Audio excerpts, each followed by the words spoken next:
All right. Hey, thank you so much for joining us. This is really crazy. We were talking about this, our eighth virtual professional development, which is kind of wild. I mean, this has gone so fast for us, and believe me, it is like this has been a labor of love, So hopefully you guys are enjoying this and really finding the resources valuable. But today we are going to be talking about resolving conflict. Just some housekeeping things. I know we talk about this every time, but make sure you're registered in Frontline to get those Act 48 credits. We will take attendance at the end of this, so make sure you stay until the end of the meeting, and we will have this recorded and uploaded to the Padlet so you're able to view that later or your colleagues are able to see that. And make sure you stay until the end to complete a survey, ask some questions, or I guess, yeah, then you can be entered for a prize in May. We have a couple of objectives as we always do. Our first objective is determine why addressing conflict matters. Our second objective is to explore resources to assist students in establishing positive peer relationships. And one of our major goals is to kind of give you some takeaways, things you can implement within your classroom, even tomorrow, as early as tomorrow, if you really needed it or wanted to. And then our third objective is to examine how teachers can guide students through conflict resolution. So conflict. I mean, if we're thinking about this in the context of a day, we probably are dealing with a lot of conflicts, maybe with your students and some of these like basic things you're doing in the classroom, like getting into line, or maybe a group project the students are doing. And they said I have to do this, and you told me I have to do this, and just these little kinds of bickering back and forth. Maybe it's a misperception from a student where they're not really understanding what another student is saying or not understanding what an adult is saying to them. How many fights are there over recess toys? Like, I mean, I think about my kids at recess, and all they want to do is play basketball or football. My son asked me the other day, he's like, Mom, can I take the wiffle ball bat to school? And I was like, oh, the wiffle ball bat. Like, I don't know if that's a good idea. Like, are you going to fight over the wiffle ball bat? Um, I haven't heard about the wiffle ball bat, but it did go to school, so we'll see. We'll recap that next session. Maybe telling someone no, like that word no is really, causing some problematic behavior with students if they're told no. Maybe respect. Are students being respectful to one another, respectful to the people around them, the adults? Maybe those people look like you. Like, I don't know. I mean, we have conflicts at school. Maybe we have some conflicts at home. I mean, if we're real, like if you live with somebody, you're going to be in conflict. I mean, but what do you do about it, right? So Amanda sort of broke down some of those scenarios where we might see that conflict. So, but what exactly is conflict? We can basically just came up with like a dictionary definition. It's any disagreement between two or more people or groups. Maybe it's a fight, maybe it's a struggle, maybe it's a battle, a dispute, or a quarrel.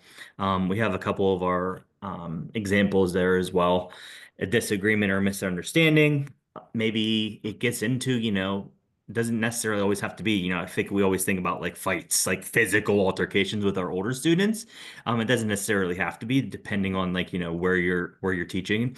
But this just it could be a small conflict, something, it's like, I want to do this at recess now, like Amanda was saying, or it could be, we're pushing or we're shoving or we're yelling or but there's just a bunch of different ways or areas we can see like what that conflict is. Amanda has a poll that she's going to pull up. Just popped up, should have just popped up on your screen. What is a common cause of conflict? There's just one, it's a single choice kind of poll. We have disagreement with peers, quarrels at recess, class pet duties, sharing, small group projects. So Oh, we'll no give takers for class pet duties. Nobody wants to clean the hamster cage. I don't know. Guys, listen, I never had a hamster. Does anybody have a pet actually in your classroom? You're way braver than I ever was. All these, okay, peer disagreements, right? So maybe there's a misunderstanding, um, misperception, something, but that is like, yeah, we're all seeing that there. So yeah, most of you, and then sharing is another one. So and that can kind of go along too with the peer issue too. So taking turns, really kind of engaging some of the appropriate social play with peers. Right. All right, so some of the causes of conflict could be over something we want or something we desire. Maybe that is toys, or it's the wiffle ball bat at recess, or the basketball, or there aren't enough basketballs, or my basketball's flat and we don't have a thing to inflate the basketballs. Um, or maybe it's a game that they're doing or a preferred activity. maybe it's over something they need, like they physically need food. Does anybody like get hangry? I feel like I turn into the Snickers man whenever I get super hungry or if I'm super tired. I mean, so think about this too. Like we have the ability to regulate some of our emotions whenever our kids are coming in and they haven't slept or they haven't had anything to eat. Maybe they haven't had anybody like love them. You know what I mean? Like they need somebody to just care for them. And sometimes I know we always say those kids that need love the most maybe show it in the most unlovable ways, and those are the kids that are just crying out for that. Maybe there is a conflict over something that's of value, like family. There's some conflict. Somebody said something that's unkind about their family or a sibling or a parent, something like that. Or maybe it's something that is a prized possession of theirs. I know I have a little necklace that I'm not wearing, but my Grammy gave it to me. Um, wouldn't matter what the cost of it is. I mean, it was from my grandma. It was, kind of passed down. So those kinds of um like those items that hold sentimental value to our students. Maybe it's a goal, something we work toward. If it's a good grade, or maybe we're working really hard, for a race or for some sporting activity. And those things get interrupted, can cause some conflict. Keeping on schedule, we have a goal of those things, can really be challenging for our students. Conflict is one of those things that is inevitable. It's going to happen on some level. But what should we do about it? Should we cross that bridge when we get to it? As things arise, should we just address them as they come up? Should we meet individually with students after conflict? There's like all these questions, like whole group meetings. Is that better for our classroom? What about office referrals? So all of these questions are important questions. Kind of just like sit back and really self-reflect as far as like your classroom family goes. And I think the best advice I would give, I mean, anyone is whatever's going to be successful and work for your classroom. It might look different from Mrs. Jones' classroom to Mrs. Hoban's classroom, but the prep is definitely the key to success. We want to be prepared for it and be proactive, not so much reactive as these things occur within our classroom setting. Yeah, I totally agree, Jake, because those things are going to happen, but I mean, what are we going to do? We're not going to be able to prevent everything, but we can put some things into place proactively. So I know I think we talk about this every time, like with everything we do, and we talk about the importance of those relationships. And I think I've probably shared before about my one son. He's very, very relational. Like he likes to know that he's cared for, and he will go back. He's in third grade right now, but he goes back to his first grade teacher at least once a week just because he needs a hug. And he'll stand there in the doorway and he'll just wait and he'll look at her and she'll say, "Oh my gosh, I'm so glad to see you." We cannot underestimate the value of relationships and the relationships we're building with our kids because she is now his safe space. And I told her that I shared this stuff. I was like, Andrew, I share all this stuff. And she's like, "Oh my gosh, you do not." And I said, "Yes, I absolutely do." Because it's so important. And I've seen how it impacts my kids. Um, and how it can really impact a family. So anyways, I'm going to scooch off of that soapbox here and go back to morning meetings. So with our morning meetings, that's a great time. And maybe you do morning meetings, having those emotional check-ins, that's something that I implemented in my classroom too. Just my students, they would be able to tell me, how are they feeling for the day? It could be as simple as like, I'm feeling really good. I'm kind of like in the middle. I'm kind of tired, hungry this morning, or maybe like, this is really bad. Like my parents were in a fight this morning.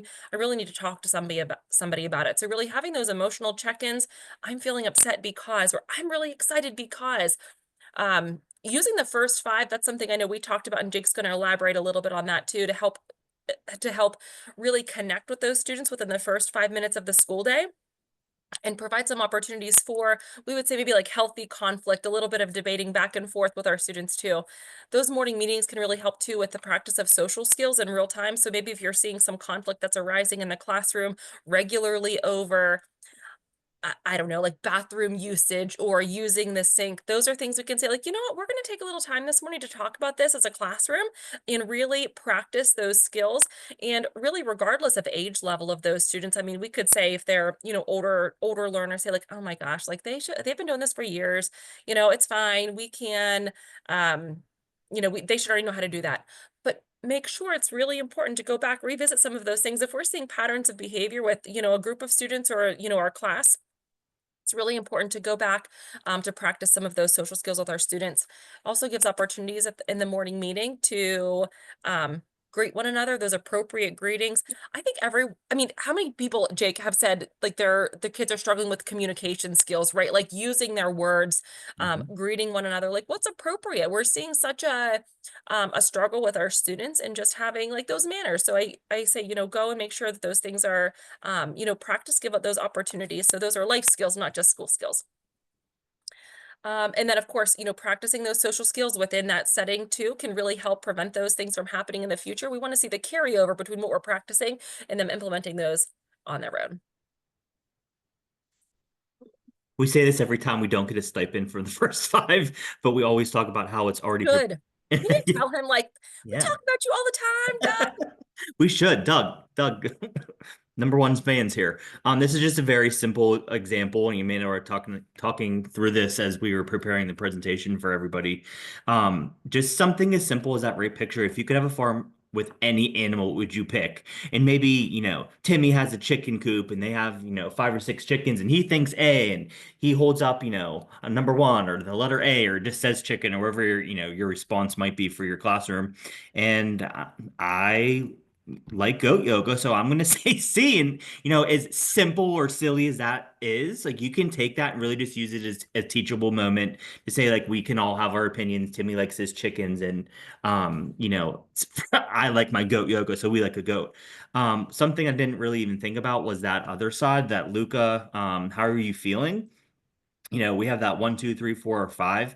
I even just like brainstorm with the meaning like that could even be like looking at those different pictures or those characters from that Disney movie and making that connection with the movie those students saw. Like those can actually like I was thinking about those could be like responses to conflict. Like are you a number five? Are you like that person's like oh and it's like that angry person? Are you the number two that stands up and like really advocates for yourself? Are you the number three that shuts down?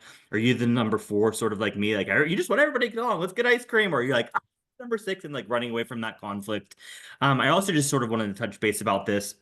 I was at Seneca Valley School District 2 days ago, and we were talking about the first five. And even if something as simple as like that check-in piece is, if someone's identifying as a number five and they're feeling frustrated or they're feeling, what have you, we're gonna maybe I don't want to say switch gears, but it sort of just gauges how our students are feeling. So maybe we do start the day with a soft start. We're not, starting the day hit the ground running if we know somebody's upset or there's a large group of students that are feeling like number three, like, hey, what's going on? What's going on today? So maybe that would decrease those disruptive behaviors and those conflicts by having that soft start and sort of just talking through our emotions and making some intentional time to just address how people are feeling and how we can maybe regulate ourselves a little bit better. I did decide also, Jake, I would want the chickens because my kids eat a lot of eggs. So if you guys are buying eggs, I mean, I don't know, like he wants 3 eggs every morning, you guys. Like it is $25 for a box of 60 eggs. That's like once a week. He eats so many eggs. Anyway, that's a side note. Okay. So impacts of conflict. So when resolved properly, conflict really can be a good thing. It does identify those problems that we're seeing through the day. It maybe gives us a different perspective on things. It allows us to see it through a lens that maybe we wouldn't have looked at before because sometimes we're so focused on the things that we see or the things that our students see that we're not getting another angle on that. But it does create some new ideas or solutions that we could have to problems that maybe we wouldn't have thought about before. We learn about others through those things. Honestly, on the other side of conflict, I feel like our relationships can be a lot stronger. I mean, if you've been in some sort of conflict with a spouse, I'm sure that's never happened. Um, but I feel like on the other side of that, when you work through it, you can really communicate and talk about it. That relationship ends up being stronger in the end because we're not giving up on it. Conflict can also help us to learn empathy for other people, being accountable and like, man, like what I did was like that was really wrong. And like maybe what I said was causing problems between us. And I'm sorry about that. Um, healthy ex healthy expression of thoughts and feelings, and then problem solving, which we just kind of talked about. But when not resolved properly, so if you think about a situation in your life where maybe a conflict was not resolved and you kind of feel like a pit in your stomach, um, if our students are having those conflicts with one another, if they're not resolved, those are the things we think about, right? Like I've gone to work before after having, I don't know, maybe my kids were just like I yelled at my kids in the morning. We had a conflict because they weren't getting ready quickly enough and I was running late. And I just go to work and I'm like, man, like I'm not thinking about work, right? I'm thinking about, man, I wonder if they're upset. Like I really shouldn't have done that. I really should have had better self-control. That's I don't know. So then like we think about those things and we'll perseverate on them. It can cause which kind of leads to that emotional distress on those relationships or, it could be, between the students or a student and teacher or teacher to teacher. I mean, because we could have those conflicts with the people we're working with as well. And that could affect performance as well. If we're thinking about the conflicts that we're having that are unresolved, our mind really isn't where it needs to be, which would be like maybe on our students or on the for our students at the task at hand.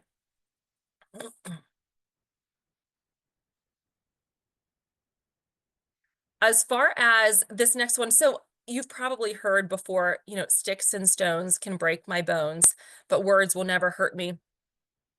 And this is something that I feel like couldn't be further from the truth because those wounds that we have from the sticks or stones are going to heal, but those emotional wounds last a long time.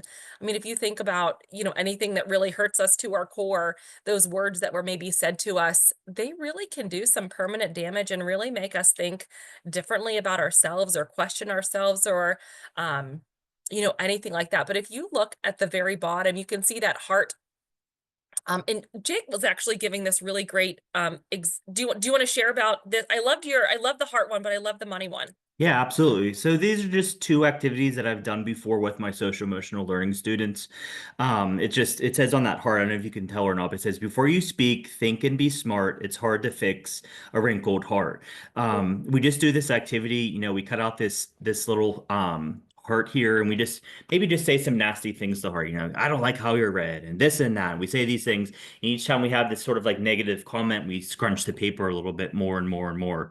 And at the end of it, this we have this crumpled up ball. It's a crumpled up heart, and then we like open it, and like the premise of this is like you have these words, and the heart is still a heart, but look how wrinkled it is. Like you think before you say something because you can always say words, but you can always take them back, and it can cause that damage that Amanda was talking about.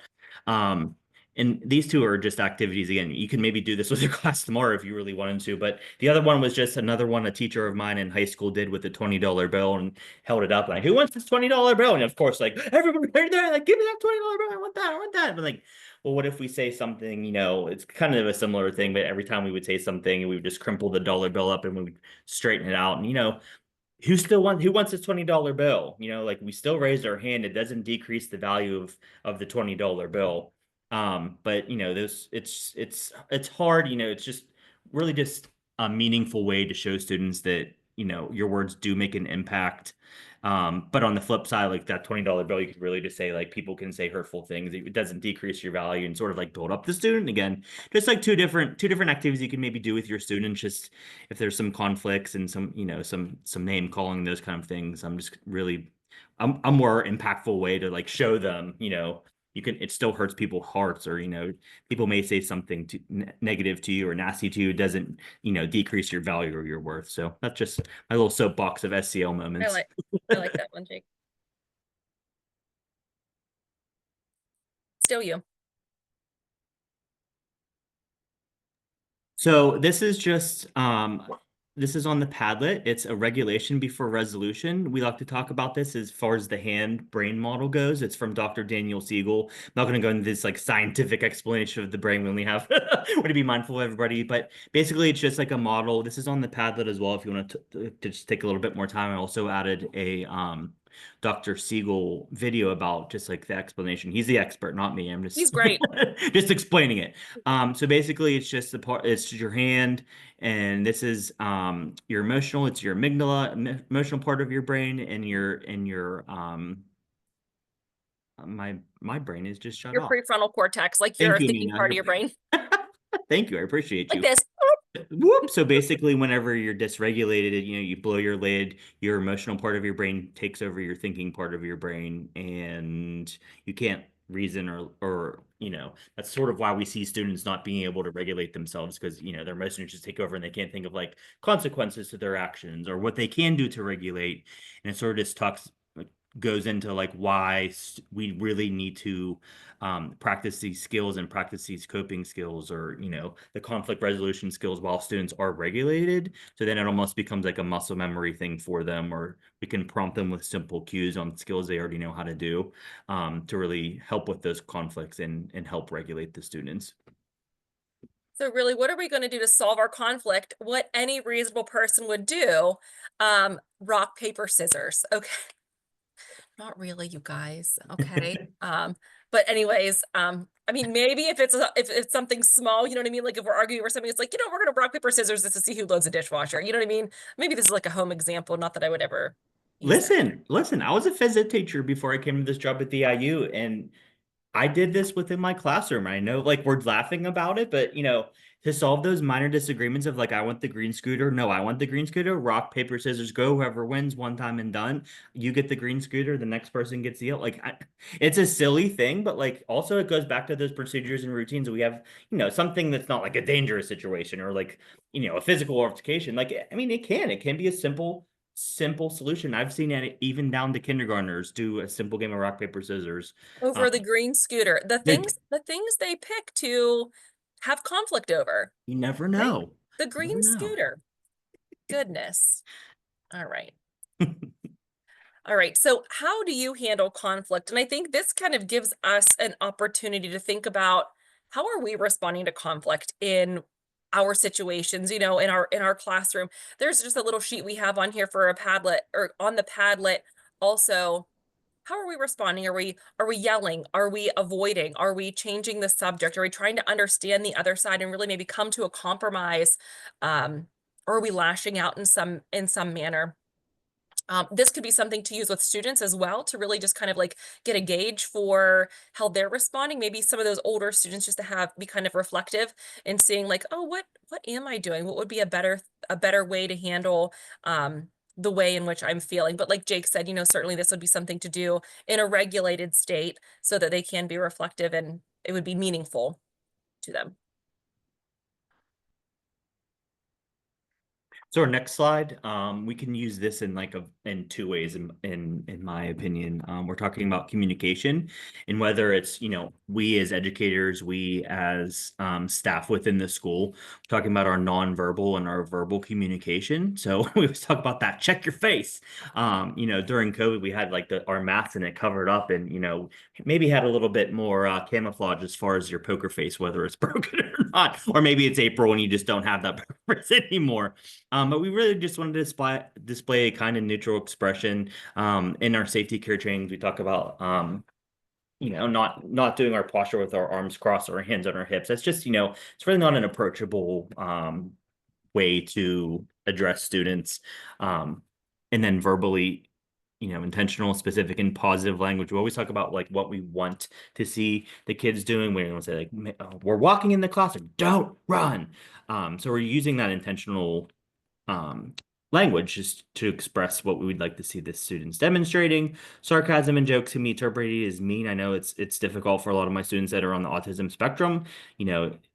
Like to diss out some jokes here and there, and sometimes it just can be really misinterpreted as mean, and then it sets off a conflict. We talked about a positive and friendly tone, and accepting and validating feeling that goes a long way. Like someone's frustrated over something that maybe it happened at home, or a peer gave them a little bit of an elbow on the bus, and they come in and they're frustrated, and maybe their faces are red hot, and they tell you like, Timmy elbowed me on the bus, and you go, I understand, and I can see why that would be frustrating for you. Like, I'm sorry that happened. Is your body okay? Is your body safe now? Yeah, like what do you need to just, do you need to take a breath, or do you need to go get a drink from the water fountain to kind of help yourself regulate? It goes back to our, previous PD that we talked about for giving choices, and just, giving them that opportunity to just felt like they're heard. We talked about how we could do these things, but also just really modeling those nonverbal and verbal cues with our students as well. So you can, take that one way or the other, or maybe even both, whether we're doing these, applying these skills, or just modeling those skills for our students. Hopefully they pick up on and practice. Yeah. So really improving our interactions. This is just like a nice little template that we found here. Our typical response, and then that's kind of next to these effective statements. So nice job, rather than saying nice job on your project, maybe something where we're adding some feeling or emotion, like, "I'm so impressed with your final project." And it just adds a little bit of something to it um, to, I guess, insert a bit more emotion into it. Thanks for getting straight to work. Rather, you could say, I'm thrilled you are ready for class. So we can just kind of change the way in which we are providing our statements. Maybe some of that, even like we've talked about before, some behavior specific praise. We're just being a little bit more specific. We're intentional. We're maybe relating that back to um, maybe the school rules that we have and being respectful or being prepared, being respectful, being responsible. These next statements, we included here just because I think it would be important if there was some sort of conflict. It sort of would just, this could guide our conversation with any parties that are involved. Maybe if something goes wrong, we have them broken down into when things go wrong or when people are affected. Some of the things we can say is like, what happened? What were you thinking during that time of this? What have you thought about since? Who have you affected? Just really just a reflection piece and basically giving them the ability to not, I want to say the definition of insanity. We don't just keep doing the same thing over and over again, but if we're constantly having these conflicts, like we need to address it. We're going to be problem solvers, not problem admirers. And then, just moving on from there, what do you think you need to do to make things right? Like, do you need to offer an apology to someone? Do you need to write them a letter? Do you need to, I don't know, just talk to them? um, and we have the other side here when people were affected. What do you think when you realize what had happened? What impact has this incident had on you and others? Did did we have some sort of negative consequence that was attached to this? Like, no, I don't want this to happen to me again. So how am I going to improve upon this? What has been the hardest thing for you? I think definitely one of the things that I don't want to speak for everybody. And I think something that's very hard for a lot of the students I work with, and even myself at times, it's really hard to admit that you were in the wrong and like saying I'm sorry. It's two simple words, but it's very difficult to admit that you were the person that was wrong in that situation. But just things to work on. I've been really modeling that for my students a lot lately. So it even helps it make it a little easier for me if, I'm wrong, which doesn't happen often. No, I'm just kidding. And what do you think Every needs to day. happen No, to I'm make kidding. I'm kidding. I'm to kidding. make what happens what do you think needs to happen to make things right? Maybe you think you need to just say I'm sorry and move on, and that's cool with you, but maybe that person wants an apology note, like I'm sorry for doing ABC to you. I know it made you feel upset and I didn't mean to hurt your feelings. I can still hope we could still be friends or something like that. You know what I mean? So again, it kind of goes back into that, like the difference in conflict styles, but like I might be someone that's like, hey, I'm sorry. Okay, you're cool. Let's move on. Someone else might need something else. So it's again, sort of giving them that choice, but also addressing the different conflict styles as well. And I think that's so important too, Jake, because it really comes back to that relationship, that conversation, that communication that we're having to really get to the root of it so that we can move on. So there isn't something kind of hindering, that relationship there. As far as intentional group work, this goes back to our rapport and establishing those relationships. And maybe we're talking about the daily five that we keep referencing over and over again. But if we have group work and we have two students, like Claudia and Amy, we know are not going to get along. What are we going to do? Are we going to put them together and then have to deal with, them yelling at each other or someone, maybe they're physical, maybe there's some elbows being thrown or whatever. No, we're not going to do that. Like we know our students, we know they've worked together. And again, it's always a work in progress. We're not just going to keep like letting them do this over and over again. We're going to address it and go back to, how we're going to manage that conflict. But for the time being, maybe it's just separating the two, giving them some space. They see each other for how many months out of the school year, and it's April and everyone needs to go outside. And, we're just not going to put them together for our Niagara Falls project that we're working on here. Another way we could just do this, a creative way, we've talked about classroom screen as well. There's that component within classroom screen that can help, break up groups in a variety of different ways. We always just like to provide you all with some resources that you can use within your classroom, even again, as early as tomorrow. So if you need like a creative way to break up your groups, check out Classroom Screen. There's a little widget at the bottom. If you have a question, feel free to submit that survey and we can help you out. We don't get compensated for that either, but again, No. we totally should. I mean, it's a great resource. Anyway, so what else can we do in our classroom? These visuals are so helpful for students. We have these listed in the Padlet as well for you, but it really gives students a visual for choices of what they can do. So maybe you have some students that are able to, they're able to read the wheel. Maybe there are some that, it's harder for us to, I guess, focus on things. If we are elevated, we can really use that wheel to just use the visuals to help us make a choice of what could be best for us in that moment. If we're taking some belly breaths, or we're counting backwards, if we are asking for a hug, maybe we're using some positive self-talk, maybe we're ignoring. So there's a bunch of different options, and this would be something great too to talk with students about, as far as like what would be a great thing for you to do whenever you're feeling maybe overwhelmed or frustrated. As Jake had said, this is a great visual. It provides some choices for the students. Certainly we can kind of go back to that, morning meeting time, those preventative times, to provide that practice. Work on, like Jake had mentioned too, he didn't use the word co-regulate, but really working with the student to try to get them to regulate, because without that regulation, they're not going to be ready to talk. And then, like we said, the communication is so important. So we do appreciate you coming. If you if you click on that link, Jake just stuck that in the chat for us. Thanks, Jake. That Welcome. is going to have the link to the survey. That's the link to the survey on there. So if you complete that, that would be very much appreciated. It just kind of helps us, as we're kind of going through this, just kind of get some feedback. And after this, we have one more session, and that's it, you guys. I can't believe we're at the end of the school year. Jake also put a link for the Padlet in there. So I'm going to stop this recording. Does anybody have any questions?